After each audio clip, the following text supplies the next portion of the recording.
So back in December, one of my channel supporters asked me on a live stream whether I would be producing a painting guide or a painting tutorial for my 6mm British Napoleonic Cavalry. And of course the answer was yes. And so today I'm going to be going through that painting tutorial with you. So without further ado, let's jump down to the workbench and let's check it out.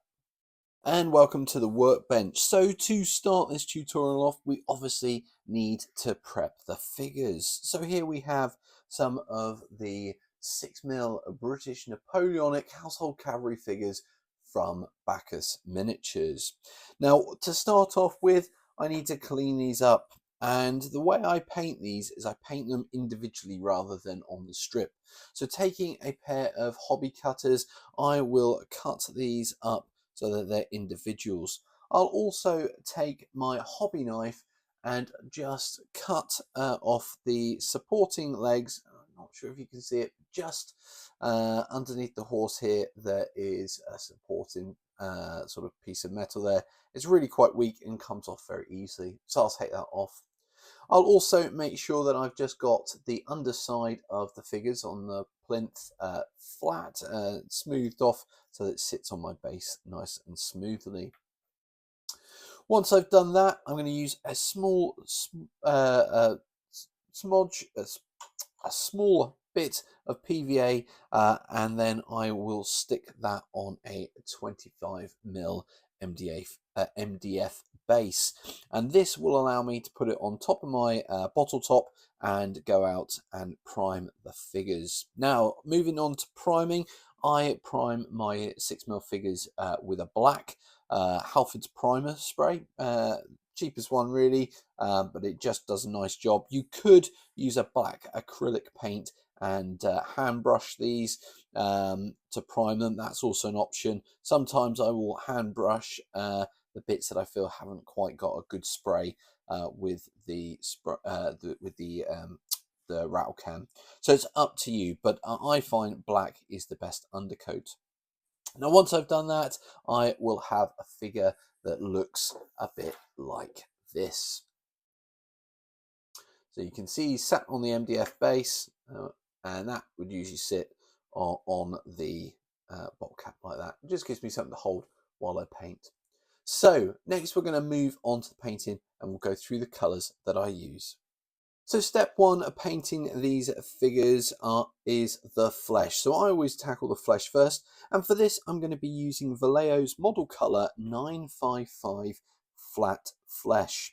And I'm using quite a small brush with very little paint on, and I'm just going to be tapping essentially 2 dots, one on either side of the figure's face, trying to leave a little bit of the black showing if possible. That gives a bit of shadow and creates a bit of depth. Now on these cavalry figures, unlike the infantry, we only need to paint the face because on their hands they would have been wearing gauntlets, riding gloves, that sort of thing. So we only need to paint the flesh. So next up we have the uniform, and like the infantry figures, we're going to be painting these in a very similar way, using a few dots and predominantly focusing on the arms and shoulders. Now for these cavalry figures, I've actually got 2 regiments that I'm painting. The first being the Royal Horse Guards, which later became the Blues and Royals, and they have blue tunics. And the others being the Household Cavalry, which later became the Life Guards, and they wear red tunics.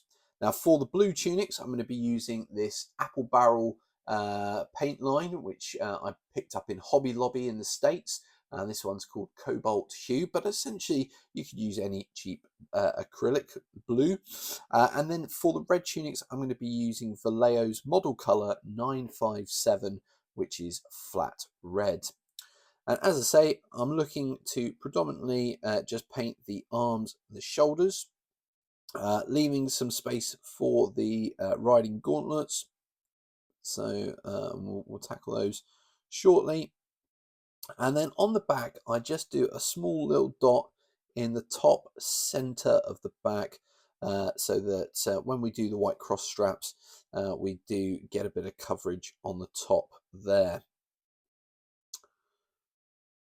So that's the blue tunics done. I will do similar with the red tunics, and then we'll move on to the trousers. So up next on the figure, we're going to be painting the trousers. Now, I don't actually often see any of the leg showing because it's hidden by so much equipment. So I won't be probably adding any white to this, but if you did, or you could see any, then using some white paint will work absolutely perfectly. So next up, we're going to be painting the riding gloves or gauntlets. And for this, I'm going to use sort of the colour that I've got here is a cheap acrylic, but it's called linen. The colour itself is probably a bit of an off-white, but essentially I'm just going to get the hand and about halfway up the forearm. They weren't huge gauntlets, but they were noticeable. So I'll do obviously a couple of spots on each side, one for the hand and one for just above. And then we're also going to use this for the sort of, I guess, the blanket, the skin underneath the saddle. And it's most noticeable on the sort of back right hand side of the horse and on the back left hand side. And they're just very small little bits, but when you paint them, it does stick out quite nicely that there is a blanket underneath the saddle. So I'm going to finish up these on the other figures, and then we'll come back and work on the helmets. Next up then, we're going to be moving on to the white cross straps, and for this I'm just using a cheap white acrylic, but you can really use any white that you like. We're looking once again just to get the dots in there, just to give the image that there is cross belts rather than actually doing the cross belts all together. So just a couple of crosses, a couple of dots on the back and a couple on the chest, and that is all you need. And once we've got that in place, we're really actually, in terms of the uniform, pretty much done. We will come back and do the helmets. I think I said I was going to do that in the last clip and I forgot. So we'll go on to the helmets next. So next up we have the helmet, and we're going to do this in two parts. The first is the hair that goes along the top and down the back of the helmet, and for this we're going to go back to our trusty Vallejo model colour 957 flat red, and we're going to use that to paint the hair or plume that is on the top and back of the helmet.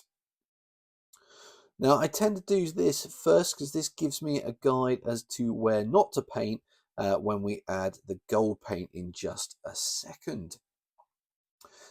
Because we're going to want to come just underneath the red part on the helmet with the gold. Now for the gold colour, I am using Citadel's base colour Retributor Armour, and I'm only going to use a very small bit of paint on my paintbrush, and I'm going to very carefully do the rim of the helmet at the front, and then we're going to do a sort of small bit of gold on the front where I guess there would be some sort of plate that would be of gold colour. And then we're also very carefully going to go just underneath the red, round the top and side of the helmet. Now I have got it slightly on the red hair there, and all I'm going to do is get a little bit of red and just neaten that up. And I could do, I'm being a bit lazy and not waiting, but I could wait till that's dry before doing it. But that gives us that gold effect. We'll also do it on the other side as well, just to make sure that we've got fair coverage, and we give that impression of it being a gold helmet on both sides. So just very carefully, and that's all we need. You want a bit of black showing through because they weren't completely gold helmets from what I can tell, but that should just give enough of a hint that there's some gold there. So next up, we're going to move on to some of the equipment, including the sabre. So next up, we're going to move on to the equipment, and we're going to start off with the sword, or sabre, I should say. And for this, I'm going to be using a Citadel colour Mithril Silver. Now, I think that's probably an older paint, and there's probably newer names for it, but essentially it's a silver. I'm going to be doing the sabre as I've done here, and then on the other side, the scabbard for the sabre is just sticking out down here, and I'm going to give that a quick bit of silver paint. The black bag above it seems to be some sort of pouch that was connected to the belt, and that to me, when I've looked at the pictures, seems black, so that will be left black. But anyway, that's that. So we're going to jump next to I think it's a bedroll on the back of the unit here. Okay, so next up we have this bedroll blanket on the back, and for this I'm going to be using a dark grey. Now, I'm using just a pretty cheap acrylic paint, but you can use any dark grey that works for you. But it's just on the back, and it sort of sits on top of the blanket behind the saddle. So now we've done that, that pretty much completes the figure himself. Next, we're going to be moving on. Oh, no, there is one bit more of equipment, and that is the, looks like a leather kind of holder for a carbine. So we'll be painting that next, and then we'll move on to the horse. Okay, so next up, we're moving on to this this kind of carbine musket. I think it's a carbine, not a musket, but basically they had a leather kind of sheath or carrier to slide their carbines in while they were obviously riding along, and they could pull out and fire when required. So I've used a chocolate brown for this. It's just another cheap acrylic, but again, pick out a brown that works for you, and just paint that in. All right, so I'm going to go and do that on all the others, and then we'll come back and I'll talk to you about the different colours that I use for the horses. So next up, I'm going to be painting the horses. Now, for this, I did a little bit of research. It seems that bay horses were quite common amongst the cavalry, and for this, you could use a couple of different colours. If you wanted to do two layers of paint, then you could use a cavalry brown, which is a Vallejo model colour, and that is number 982. You could use that as a base colour, and then do a lighter colour over the top. Now, I'm going to use the black as my undercoat, and then I'm going to use one of two colours on this horse. And what I tend to do is mix it up, so I do an even number of both types of colours. So the first is Citadel's base colour, Steel Legion Drab, which I also use for the bases. And the other colour you could use is Citadel's base colour, Mornfang Brown. And that works as well. And I will use an equal mix of both. So I'll do some in Steel Legion Drab and the others in Mornfang Brown. So let's see how I paint this. So this one I'm going to be using Steel Legion Drab for, and I'm going to attempt to leave some of the black showing as I paint. So small amounts, just to give the impression. The mane I tend to leave black to, again, give some differentiation. We don't want the horse to be completely brown, the same colour. And I just work my way around putting small amounts. The legs I tend to do inside and out, and then I just work my way through. It's quite useful as well if you can leave the all the reins and all of that black as well, because that you'd expect to see that, so that just gives a bit of definition.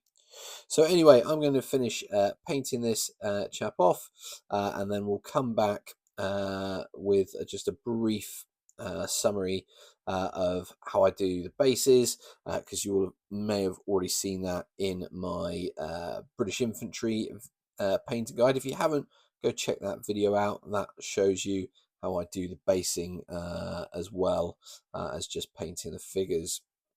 So I'll be back in a sec with, in fact, I'm not even going to bother because I've painted it. It's that quick.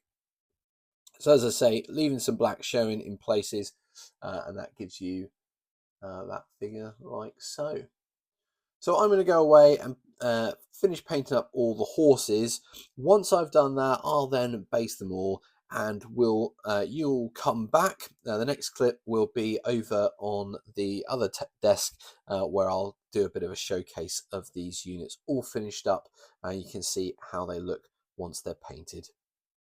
So here we have my latest brigade of 6mm Napoleonics finished off, and you will have seen me doing this obviously in the painting guide, but here are my two units. The first being the one on the left, the red coated or red tunicked lifeguards, and the ones on the right in the blue tunics are the Royal Horse Guards.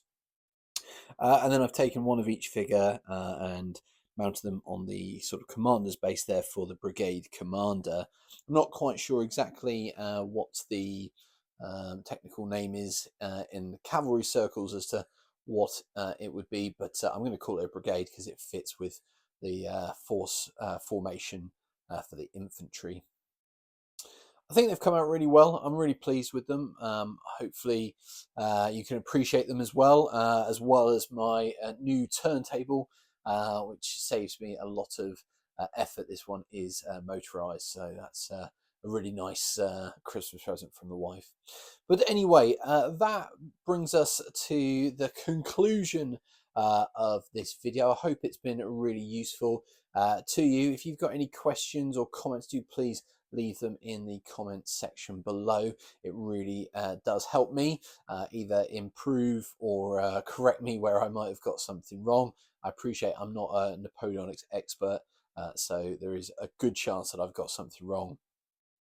But anyway, that's it, as I say, for this episode. I'll be back next week with, I think, a bit of a battle report. I've found myself ahead of schedule in terms of recording, and I've got a little bit of time, so I think I might fit in a game, record it, and put it on the channel for you guys to watch. So do check out that video.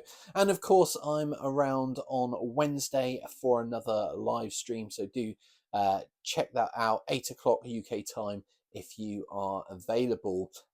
It's a good community, some good discussions and conversations, and of course it's a good opportunity to focus on a bit of hobby, whether that's painting, building, sticking figures together, or just chatting to some like-minded people. So until next time, take care, stay safe, and we'll see you soon.